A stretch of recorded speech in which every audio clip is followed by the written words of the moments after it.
What's up, heathens? How y'all doing? I'm the Godless engineer, and I critically analyze apologist claims to give you the best arguments and information so that you can stand up and use your voice. Although today we're going to be taking a look at a conversation I had with Trent Horn about mythicism. Trent contacted me so that we could talk about the extra-biblical sources for Jesus, their non-existence, and how that relates to mythicism. Needless to say, Trent was surprised with my answer to his questions, and we had a productive conversation about the extra-biblical sources that supposedly say that Jesus existed. I hope y'all enjoy the conversation, and if you want to fuck around and find out how the extra-biblical sources that supposedly suggest that Jesus existed affects mythicism, then please stay tuned. Hey everyone, welcome to the Council of Trent podcast. I'm your host, Catholic Answers apologist, Trent Horn. Joining me today is John, the Godless engineer. He hosts a YouTube channel. He discusses atheism. He also advocates for mythicism, which is the view that Jesus did not exist. So we're going to be chatting a little bit about that today here on the podcast. Before we do that, though, definitely be sure to like this video and subscribe to our channel so you don't miss all of our great content. So John and I, we previously discussed the historical accuracy of the Gospel of Luke. I'll link to that video below for you guys to go and check out. We did that. Gosh, we did that, what, like a year or two ago? It feels like forever. Yeah, I know.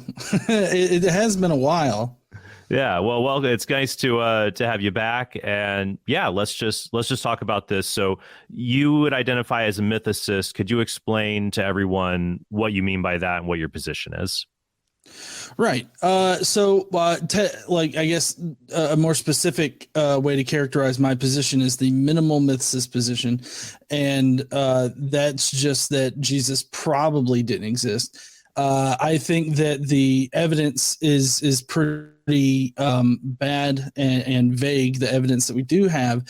So I think that, while I lean towards, Jesus probably didn't exist, I think the most, defensible thing is just, pure agnosticism, like on the topic at the very least. In my own position, I think Jesus probably didn't exist, but that comes from arguments to the best explanation and arguments from evidence, and of course using Bayesian reasoning, trying to weigh the evidence that we do have against the background evidence, behind Christianity. Sure.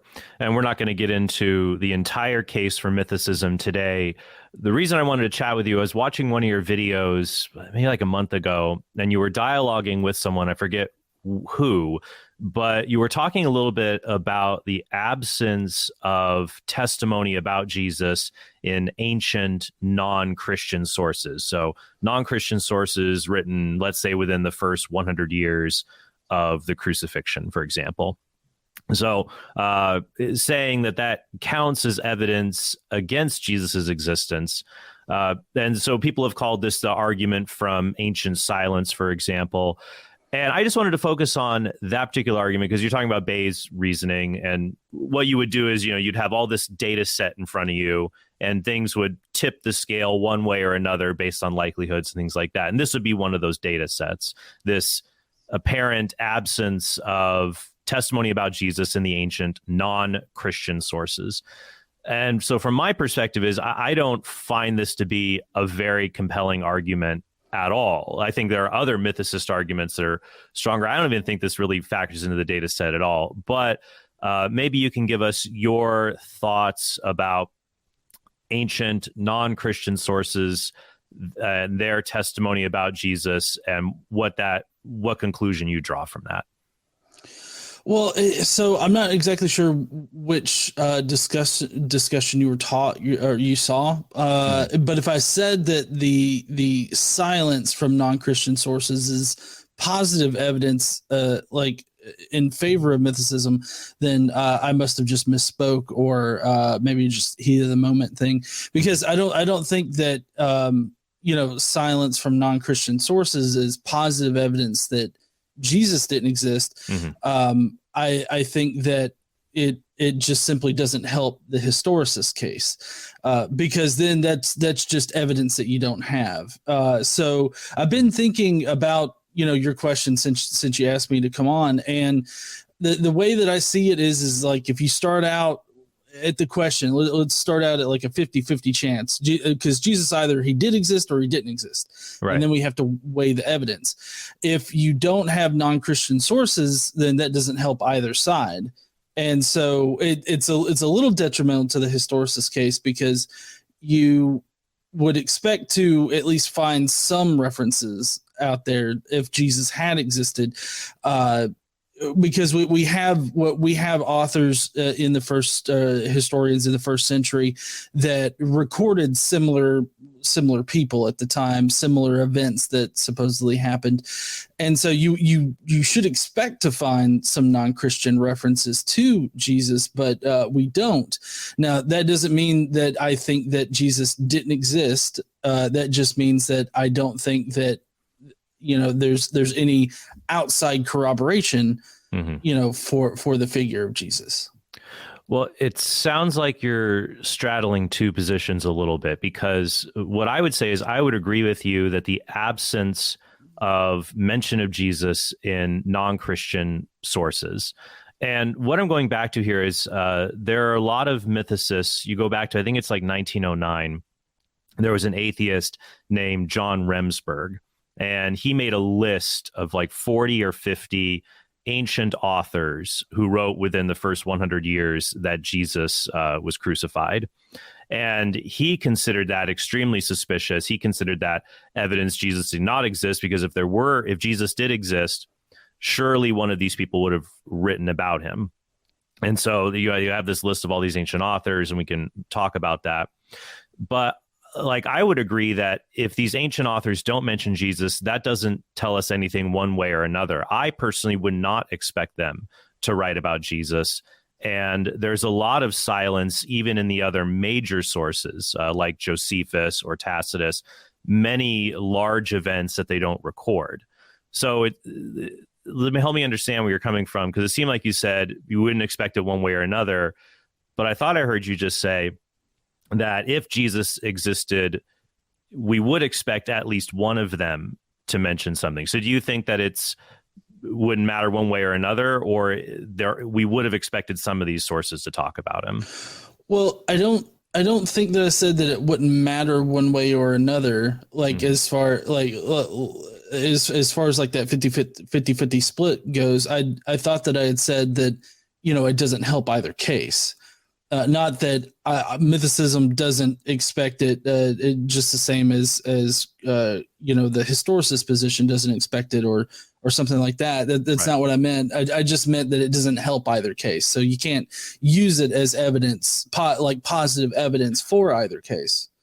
Okay, well, help me out here. That kind of sounds like the same thing. So like a Christian, I mean, that makes sense, right? A Christian wouldn't say this silence shows Jesus did exist. I don't know anybody who would make that argument. And then you're also saying a mythicist can't really use that silence to say Jesus did not exist. Right. I mean, because it's not positive evidence. I mean, it is an element of data in our background knowledge, right? That factors into either just our general knowledge of like the surrounding evidence, in the first century. So I think that it definitely contributes to like our I guess maybe our starting position, or maybe the amount of evidence that we have for Jesus. But as far as like positive evidence for either position, I don't consider it to be positive evidence for either position, because Jesus could have walked around and existed in the past and done some of the things that he said to have done. But, these non-Christian sources just didn't record him, or we've lost the sections that would have recorded Jesus doing whatever he did, because we definitely have evidence of surgical editing, and also the ancient, like it's not ancient historians, but the maintainers of these documents, they would selectively maintain documents, let some documents fade off into obscurity, and eventually we lose them completely. So I think that while the silence from non-Christian sources isn't positive evidence for mythicism, but I just also think that it's not positive. It just doesn't help the historicist position, because that's just evidence that you could have had but you don't. Okay, well, I think this is so funny, actually. I think that we agree far more than I thought that we might disagree, which is fine, because you'll hear people say this online. Well, there's no corroborating evidence for Jesus. They'll say that you can't believe Jesus existed unless you have non-biblical sources. But would your position be that if the biblical sources said things differently, you would say that this is enough? Like if Paul were emphatic that Jesus had been executed by the Romans, for example, would you say that would be enough to believe that Jesus existed? I think that if Paul was a lot less ambiguous in his statements regarding several things about Jesus, that it would definitely point more towards historicity than it does, in my view, mythicism. Okay, so even if like everyone agreed, yeah, Paul is talking about a individual who lived on the earth like he did, you would still say that it would just point towards historicity. There would still be a lot of evidence pointing towards mythicism.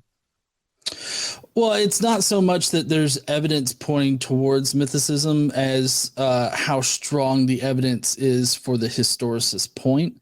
So, like, I think that the verses in Paul work for both historicity and mythicism, because you can come up with parsimonious explanations on both ideas. So, for me, the real discussion takes place in Paul, but I feel like Paul's verses, or the verses in Paul, are too ambiguous to make a determination one way or another. But I will say that in Richard Carrier's On the Historicity of Jesus, he does count a few of Paul's verses as positive evidence for historicity. So it's just that they're not strong pieces of information, strong pieces of evidence. So that doesn't really tip the scale enough to lean away from mythicism. Okay. Well, I don't want to veer too much into Paul and the New Testament, right? Because originally I just wanted to talk about the non-Christian sources, and I think we actually do have a lot of agreement on that. But would you disagree? Because like the way I feel like there are Christian caricatures of mythicism. There are these bad Christian arguments and these bad atheist arguments. I'll give you an example. Like a bad Christian argument is there's more evidence for Jesus than for Julius Caesar. Like that's just a patently bad argument to make. There was clearly more historical evidence for a Roman emperor than for Jesus, who was a marginalized Jewish wonder worker and preacher in a backwater province in Galilee. So I think like that's a bad Christian argument. But I think a bad atheist argument is to say, is this statement, you can't prove the Bible by citing the Bible. Which on the one hand, yeah, like if you say the Bible is the word of God because it says so, that's a bad argument. But it seems like that argument makes it seem like you can't even use the Bible as a historical source to say that any kind of historical data happened. To me, that just seems like a bad assumption right off the bat. I don't know what you would think of that. Well, I definitely think that in this particular context of, proving whether or not Jesus was a historical figure, I think it is a bad argument on the atheist side to say, well, you can't prove the Bible with the Bible. I think that might be able to work for some of the more miracle claims, just because, the Bible is the only place where the miracle claims come up. And also, I think the miracle nature of them, which I know that we're not getting into that, but I think the miracle nature of them requires a bit more substantial evidence to establish that as a historical fact. But so like in those instances, I think that you would need something else other than the Bible. But for the historicity of Jesus, for me personally, I think that the documents contained in the Bible are the only references that we actually have in antiquity about Jesus. So it really comes down to, what can we establish as independent? What can we establish as actually historical? And I think that that's really where the discussion is had. But I do want to point out that your bad Christian argument is actually not only Christian, like atheists and Christians. It's a bipartisan bad argument. The first one, because Dr. Bart Ehrman, he actually makes that same argument for Jesus's historicity too.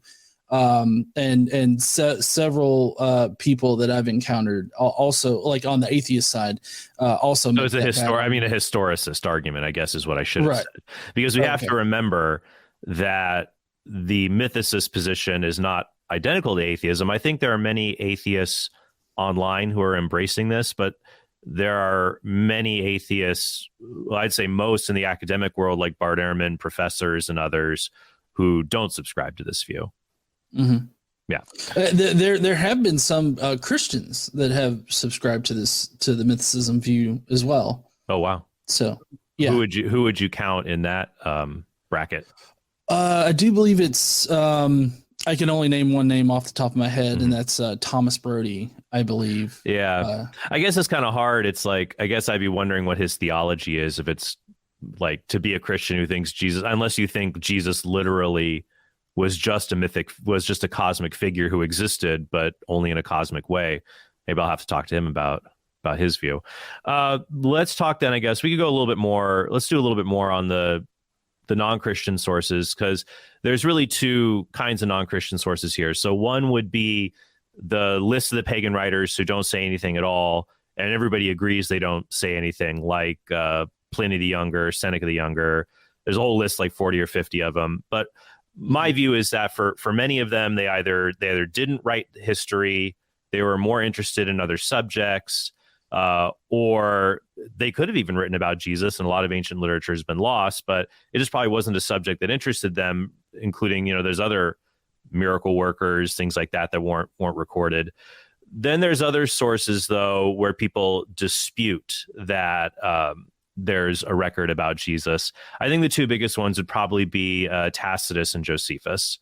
And we don't have to get into a big discussion about them. But because this is a dispute about whether do they really mention Jesus or not, because Tacitus talks about how I guess I could just bring it up here and then we can chat and I can see your view on that. Let's bring up Tacitus Annals, book 15, 44. Well, I can tell you, I share the same view that Robert Van Voorst does on Tacitus. Yeah, I'm interested. Well, let me read the passage for everyone, and then you can give people your view, because he basically talks about Nero being blamed for the fire at Rome.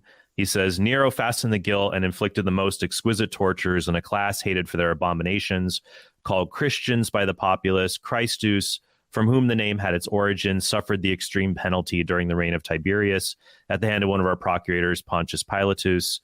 And a most mischievous superstition, checked for the moment, again broke out not only in Judea, the first source of the evil, but even in Rome, where all things hideous and shameful from every part of the world find their center and become popular. And so people who are mythicists have different views on this part of the Annals, book 15, section 44 of the Annals, what Tacitus says here. You say your view is similar to Robert Van Voorst, and I'd recommend his book, by the way, if anyone wants a really solid treatment of, he has a book called Jesus Outside of the New Testament, and it's a great survey of the non-biblical sources and what they say about Jesus. I think I remember Van Voorst, but why don't you go ahead and say your thoughts on that? Right. So at the very end of the section on Tacitus and Van Voorst's book, he agrees with R.T. France that there's no way that we can establish independence from the Christian community. And so because of that, we can't really say that it's like a historical reference to anything, because I think that, however Tacitus got this information, he most likely got it from a Christian source, either through Pliny the Younger or from just the general Christian community at the time. Considering at what time that he was writing this, which was early 2nd century, the Christian beliefs were not exactly widespread, but I mean, they were known. At least by the Christian community themselves. And Pliny the Younger in the next province over from Tacitus, who Tacitus regularly communicated with, he, was interrogating Christians about their beliefs and their faiths. And so that's a possible source that Tacitus could have gotten his information from. I will say that there has been forensic evidence that has shown that the Christus there is actually Crestus. It was changed by a scribe at some point in its history. So originally it was Crestus and Christians. But I know that the argument there is just that how that was a common misspelling at the time. Right. Yeah. So there's one argument because I think that this would count in favor of Jesus existing, at least is what we would expect.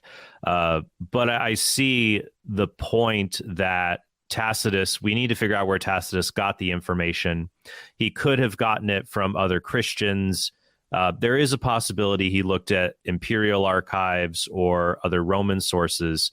I think that the word that he uses for crucified is different than the Greek word that Christians often use. It meant more something like impale, which would be different than like what a Christian source might give. But I agree with you that it's, to me, the strongest evidence for Jesus' existence is going to be the New Testament documents.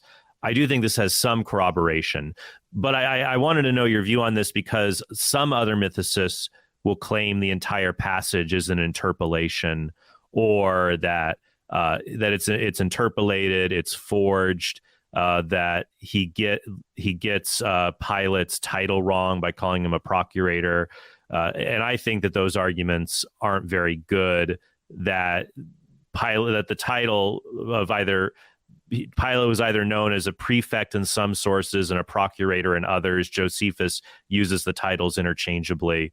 I think the arguments for interpolation are fairly weak. So it seems like you don't endorse the interpolation view, maybe a minor editing, but you just think, well, since we don't know the source, it's not as helpful. Well, I guess I was when I was speaking a second ago, I was speaking more for like how, like, as it exists, like how is it evidentially for the case. I think that I actually hold the opposite opinion of you, because I think that the interpolation argument is actually pretty strong.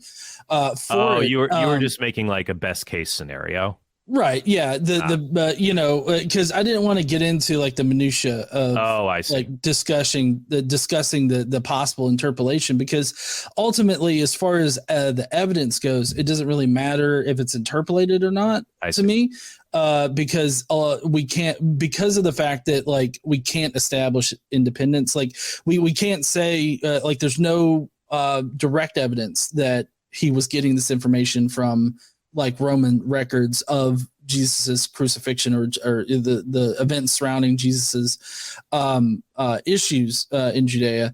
But we don't have any solid evidence to differentiate that source from just the Christian community in the 2nd century. Mm-hmm. And so for me, that's the big sticking point. I think that if we could make a solid case for Tacitus like getting this information independently of the Christian community, I think that I would probably agree with you that it would be evidence of some kind of Roman record existing in Tacitus's time that of Jesus. But as it stands right now, we just don't have the kind of evidence that we would need in order to like solidly lean on one or the other. Right. Yeah, that's why I would say that the record from Tacitus, I do think it's helpful, but it would serve more as corroboration, and ultimately we're going to be speculating on the source that Tacitus used, because I think the mythicist position, you can correct me if I'm wrong here, at least Carrier's position, it seems to be that the first generation of Christians, Peter, Paul, and James, believed in a purely cosmic savior who never existed on earth, But then the second and third generation of Christians, they actually did believe in a historical figure, or they misinterpreted Mark, which was an allegory, or they didn't understand. So by the time of Tacitus, Christians would have firmly believed in a historical Jesus. Is that correct? Well, so as far as the beliefs of the original apostles, being Paul, Peter, James, John, all them, it depends on what you mean by cosmic. Could you kind of maybe describe that a little bit more? Like what is your version of cosmic? Cosmic would be just what Jesus did, like dying on the cross. That did not take place in the city of Jerusalem on earth. Okay. Well, so yes, but also it's a very important aspect of mythicism that these early apostles, they believed that Jesus had a physical body. Right. It was just in the firmament of the heavens. So yeah. like in the cosmos, yeah. Right. So I just want, because a lot of people have this misunderstanding that the mythicist argument is that Paul and Peter and all them thought of Jesus as only spiritual, like as if he didn't have a corporeal body. But it's actually important that, Jesus had a physical body. It's just that all the events took place in the firmament, in the lower part of heaven, rather than on earth. So I just wanted to make that distinction there. And then, but my point is that by the time of Tacitus, Christians believed this did not take place in the firmament. It took place in like the city of Jerusalem. Right. Well, so I know that the early Christian church fathers, they didn't really focus on like the historicity of the faith all that much. Like from what I understand of the early church fathers, they put much more of a focus on Jesus's message, on the theology of the faith. And I believe it was Justin Martyr who actually said that, he didn't say that, I'm not concerned with history, but he said that he heard the story of Jesus and he was convinced of its truth. And so that kind of seems to give this indication that they didn't, like, whether or not it was like real events that happened on earth, that part didn't really seem to matter all that much. It seems to only matter like what is this theology that is taught through Christianity, and that seems to have convinced people of the truth of Christianity. So I believe that the Gospel of Mark was originally written as like sort of like a missionary manual for how to deal with certain things, how to teach about the faith and all of that. And then of course, later Christian communities developed their own versions of the story. And by the second century or onward, you do have people automatically assuming like that these events were historical, but it's because they're so far removed from this original sect of Jewish Christians. Right. So at what point would you say Christians held to the majority of them held to the historicist view? I mean, I would probably say before the turn of the second century, because I mean, you obviously have a lot of Christians writing, different stories about Jesus's time on earth. So I think at some time between like, the original apostles, whenever they would have sort of died out, between there and that the very, very end of the first century, we have a kind of this sort of this black box where we just don't know what happened in that amount of time. And so we don't really know like the exact moment in which this switch would have happened, but it's very obvious that there was a switch to believing in, this more historical Christ. Yeah, I guess for me, one of the problems that I have with the mythicist theory is that throughout Christian history, it's really, really hard to stamp out an unorthodox belief. So you have Gnostic beliefs, you have Arian heresies. The unorthodox beliefs tend to linger in Christian. I mean, some of them are still present in the church today, even. And yet it seems just odd to me that there's kind of like a silence that once we get to the end of the first century and going forward, you don't have like this original sect of the mythicist Christians promoting their views, having conflicts with the church fathers. It just seems odd, like they just kind of just vanish from the historical record. That's one of the things I find kind of difficult. Right. And but I mean, we don't have a total silence about these things. We have indications given, like in Justin Martyr. Justin has this Justin's dialogue with Trypho. There's this one particular section where Justin is really vehemently talking about how, oh no, this is all really historical and all this. And he's basically, it sounds like what he's doing is he's responding to, fellow Christians who are talking about how Jesus didn't historically do these things or something like that. He's not responding to just like Jewish rabbis who are calling this like a myth. Well, no, because I believe it's in the wording that he uses. It wouldn't make a lot of sense. Like, it's less parsimonious if he's like arguing with Jews about it, because his dialogue with Trypho is him, talking to made up Jewish person, but it's very obvious with the way that he words that particular passage. I'm sorry, I can't think of the passage right now, but it's the way that he words the passage that is obviously he's not like referencing like Jews. He's referencing fellow Christians. We also have evidence in like Second Peter, where it's like Second cleverly Peter 1, devised myths. What is it, like 17 or something like that? I can't. Maybe it's 12. Sorry, I can't remember right now. But in Second Peter, there's also a reference to like, we didn't believe in cleverly devised myths. There's that particular one. There's also in I believe it's either Irenaeus or Ignatius. I can't remember which one, but they specifically vehemently talk about how this really did happen, and like there's these people going around saying, oh, it didn't happen, and these would have been fellow believers. And again, I wish I knew the exact wording so I could show it to you. Yeah.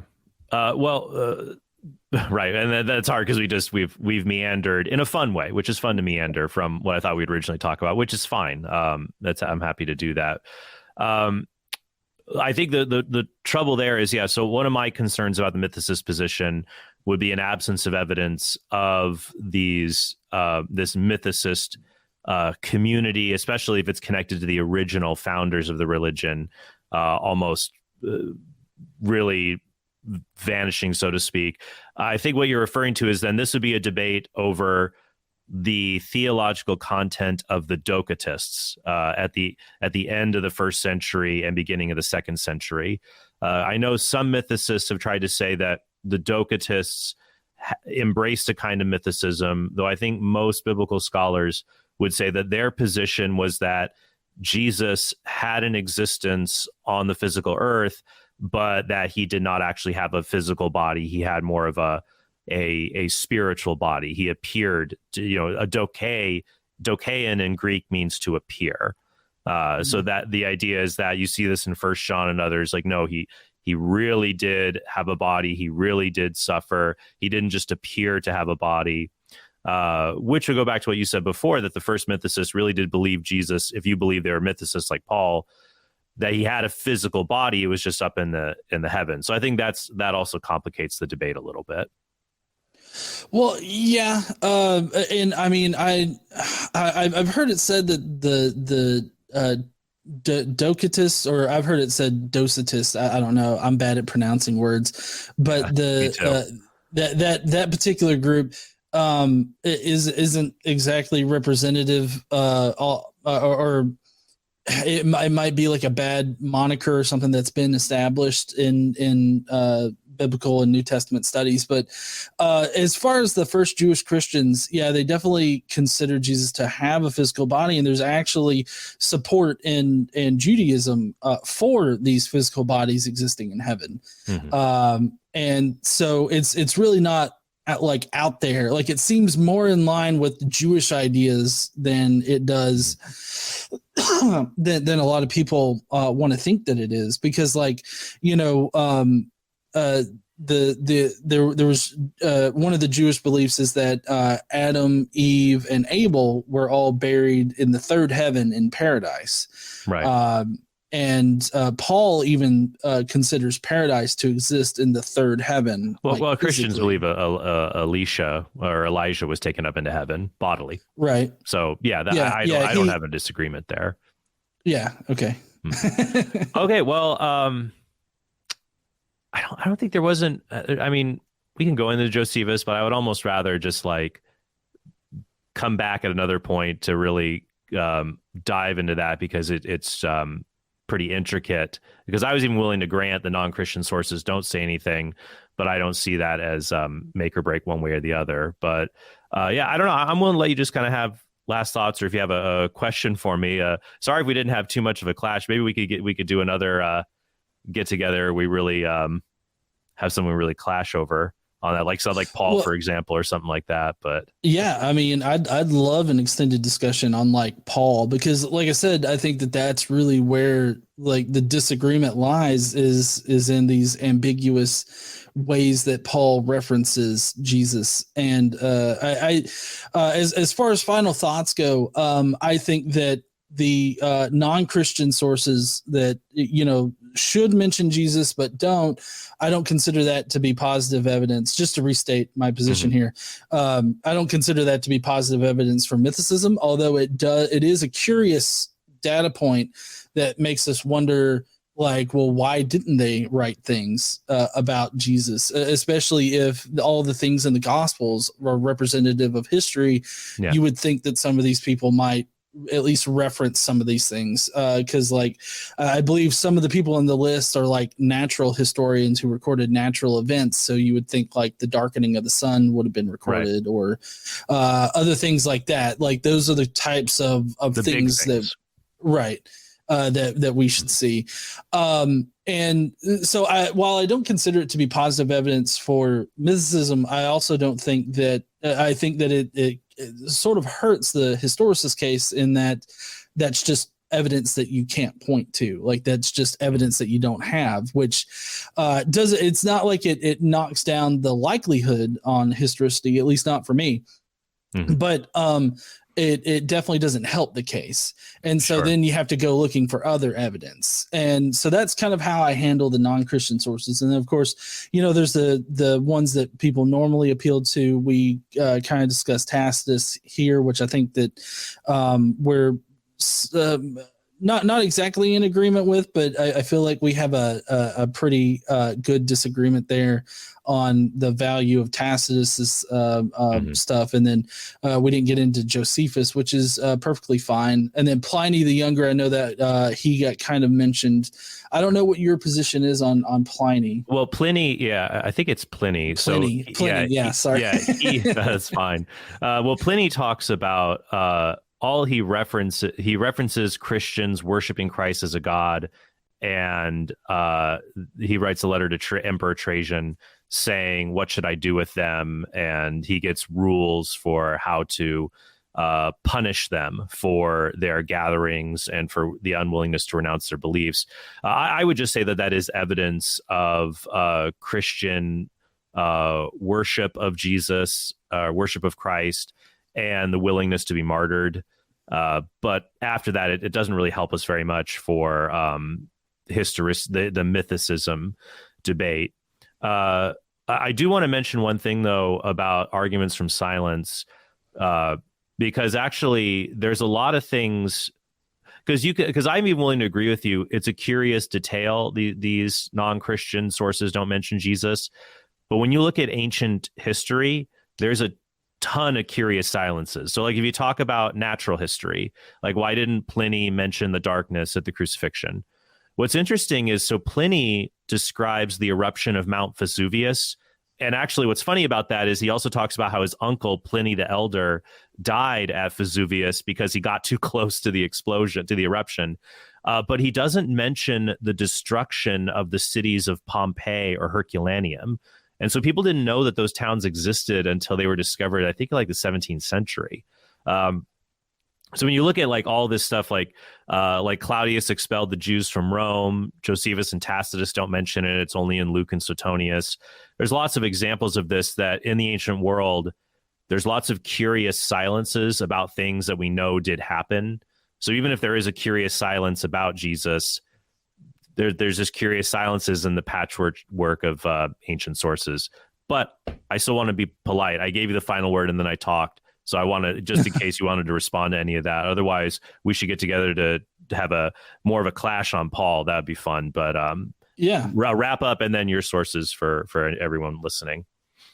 Right. I do want to say that I think that there are there's two kinds of arguments from silence. There's weak arguments from silence and strong arguments from silence. And I think that strong arguments from silence can be beneficial, like as evidence, but the argument from silence, like from non-Christian sources, I don't think is a strong argument from silence. I think that it's, as far as like historicity goes, I think that it's a weak argument from silence, so it wouldn't be beneficial. The strong arguments from silence are like just a quick, I guess, absurd example would be like Godzilla, walked around Judea, right? Like, we don't have any sources that say that, and we don't have any good reason to think that Godzilla would exist. So, right, like it's a strong argument from silence to say no, Godzilla didn't walk around Judea, and that's an extreme and absurd kind of example. But that's or just the idea that the claim that Jesus appeared to the Roman emperor and the Senate, we could be highly confident that claim is false. Because if it were true, Roman records would have recorded that. Right, exactly, and that would be another strong. I would consider that at least a strong argument from silence, because we should expect to see those kinds of things. But as far as like, because the minimal historicist Jesus is pretty tapered down to where he could have been recorded by external sources, or he could have not been. Like, I think that it's explained on both ideas. Mm-hmm. But it is like, depending on what kind of Jesus you're arguing for, it's kind of curious as to why these external sources didn't record about him. But that's why it just leads to another question. Well, like, why? And then that causes us to investigate further into the evidence. So right. That's how I take it. Okay. I appreciate you having me on today, Trent. Yeah. I'm glad that I could talk about this, because I knew that we were going to come away more so agreeing than disagreeing. And any chance I can do that between a historicist and a mythicist, I'm all down. I'm all up for it. Well, it sounds good. Great. So yeah, where can people check out more of your work?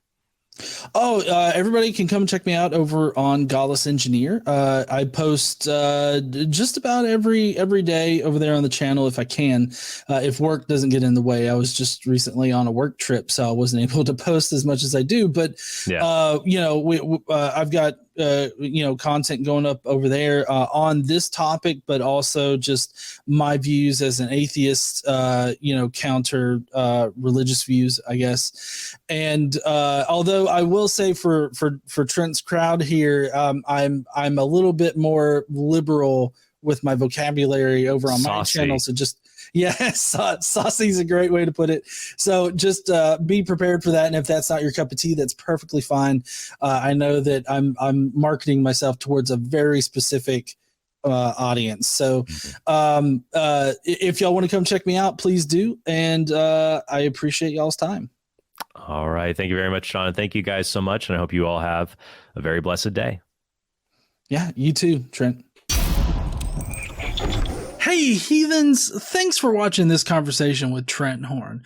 I'd really love to hear y'all's thoughts down in the comments section about this topic. Do you think that the extra biblical sources for Jesus actually prove he existed? Or do you think that it just makes the case for the historicist a lot harder to make? Let me know what you think down below in the comments. And while you're down there, why don't you smash that like button and subscribe if you like conversations like this. Don't forget to stand up and use your voice.